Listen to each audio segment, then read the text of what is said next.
Okay, I'm going to start with the most obvious question. What was it like to work with comedy legends? Tina and Amy is kind of everything that you hope it will be. They're incredibly funny.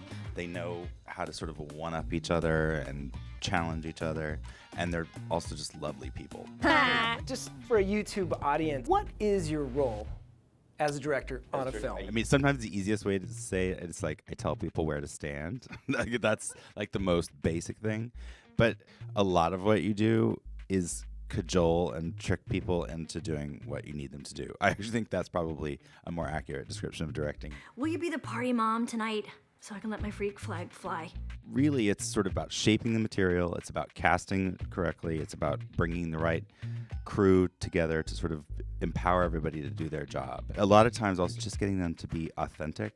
So you have to figure out what makes them feel safe, what makes them feel themselves. And also if you've cast them correctly, there's something about them that's right for the role. So if they can be more themselves, then you have a better shot than if they didn't go to, Yale Drama. My dog had this in his feces. Paula Pell, yeah, she's probably written jokes that everybody knows and characters that everybody knows, but don't realize that it's her. Paula was one of the first writers on Saturday Night Live. She wrote a bunch of jokes for Judd Apatow's movies, Bridesmaids, many others. And this was her first screenplay, which is sort of loosely based on her relationship with her own sister, but really about these journals that she used to keep when she was young. And they were sort of these very, like, I shan't, I shall, sort of love journals about what it was like to be a 13-year-old girl. Holy shit. We would always do a scripted version of the scene first for a couple takes. Then Paula has the system where she writes on Post-its alternate jokes as she's watching the actresses work and kind of thinks of better ideas and the ways to hone jokes. She puts all the Post-its on my monitor, so I get to sort of see all these wonderful jokes. I pull the ones I like, and then I go deliver them to the actors. And I try very specifically not to yell the joke out loud, which some directors do, or to let anyone else see it so that the first time that it's said is funny for everybody. You look like underpass weathered. We had a 60-year-old buy our beer. You want to come to my house and take a shower?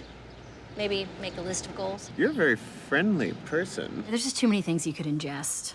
And try anything in a way, because really comedy at its essence is about surprise. If it doesn't make you laugh, it's not going to make you laugh probably the fourth or fifth time.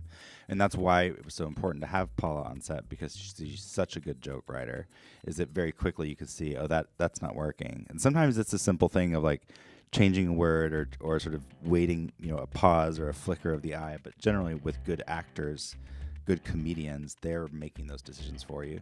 If a joke is written and it feels like it's falling flat, move on and try something else. You ever buy poppin' fresh dough? Yeah. Remember the sound it makes? Yeah. There isn't a typical day. Every day is something different. So pre-production is about scouting locations, finding your right cast, developing the script, making sure that you're on budget. And so it's, and you're really just trying to get everybody on the same page as you're discovering what it's going to look like, what the tone of it is going to be.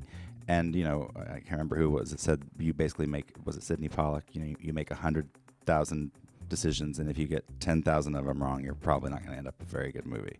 So it's just a lot of trying to craft and hone each small decision so that you end up with something that feels unified in the end. I encourage all of you to make your mark on this house tonight.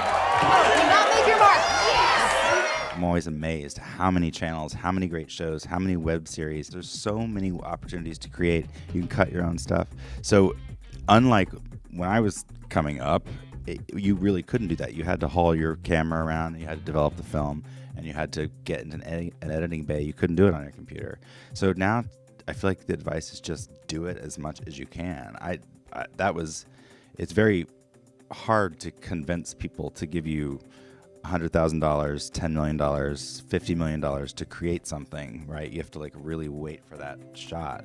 So that if you can be creating things, on your own laptop with your own cameras, that's the advice. I wish that I'd had that opportunity.